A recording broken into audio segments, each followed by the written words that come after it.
Hey y'all. He acting up. Hi. How are you? Okay, I know I'm tired. So am I. Hope you guys aren't tired.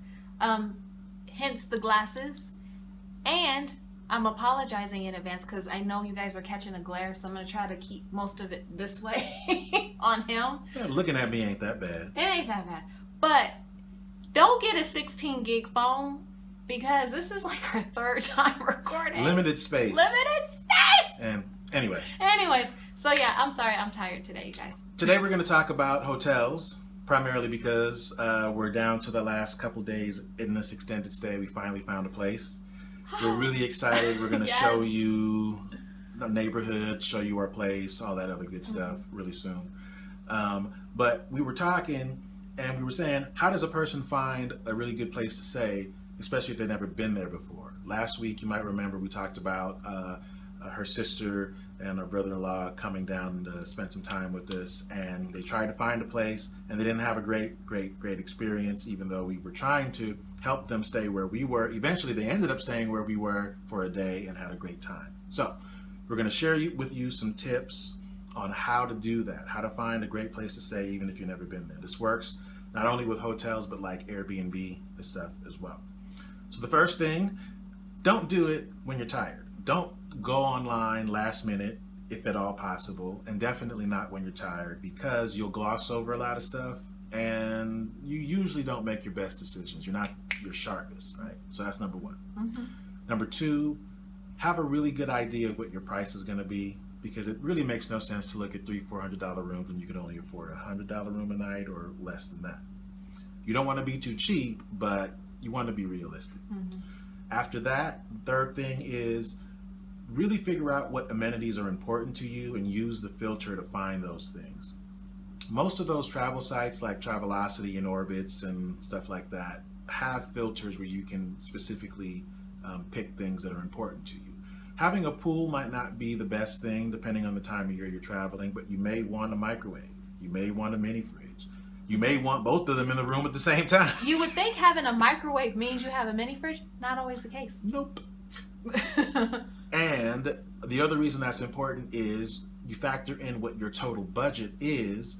It may end up being cheaper for you to just go to the grocery store, grab a bunch of salad stuff, grab a few things you can pop in the microwave and just deal with your meals that way, as opposed to having to eat out for every meal, which really multiplies if you're talking about a family, 2, 3, 4, 5 people. So the next thing that's super important that kind of falls in line with that is using the Street View feature of whatever mapping system you're using. You don't want to just look at the area directly across the street from the hotel, but actually look a couple of blocks in each direction to kind of see what the neighborhood is. 1, to make sure it's safe. 2, to make sure that there's other things around. You might be in the middle of nowhere and have to drive 15 miles to get to the nearest grocery store. That's if you have a car. Yeah. Close to public transportation. True.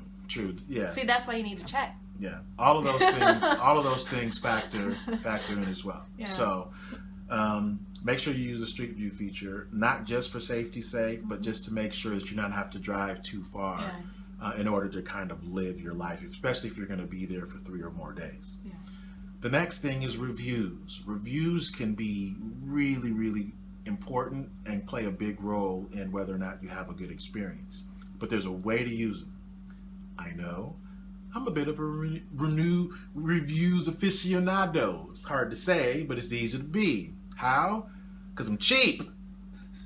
And I read reviews because I don't want to waste my money.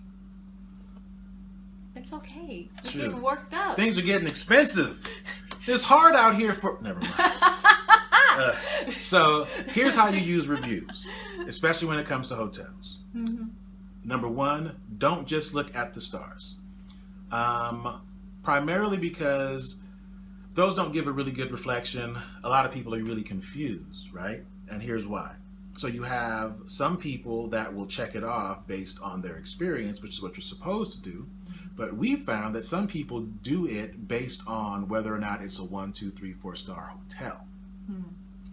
Don't quite get it. And so for you, you might look at that and see a bunch of low stars and say, oh, it must be really bad. But really, the person who left it didn't really know what they were talking about.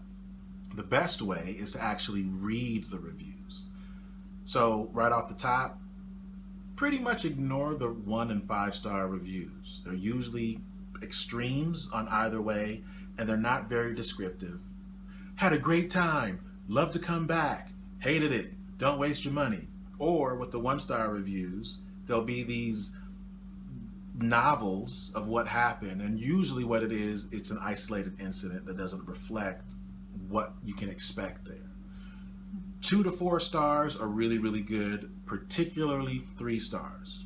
3 stars, people are trying to give you a balanced view. They're not trying to tear the place down, but they're not trying to give it any extra shine if it don't deserve it. It'll tell you, you need to watch out for this.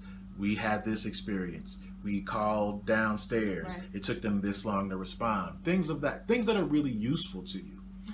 There, you can make your judgment if you're narrowed it down to 3 or 4 places. Which of those should I have? Because you have people that are giving honest reviews. Realistic expectations, because on the other side of it, if it's a 5-star experience and you don't have a 5-star experience, then you you're feel going to in get some sort of way. and then you yourself are probably going to give it a 1 star. Yeah, because your expectations were too high. Right. So there's It's a that. reality check. those Then the reviews. last thing, everybody would love to save a couple of bucks. We talked about that in the last video. I'll probably put a link to it here. I don't know. You did it down here. No, but I'm going to put the box here so they can Oh, click to okay. it. Right, so right here. I hope that works. That would suck if it doesn't work. Anyway, You'll let us know if it doesn't work.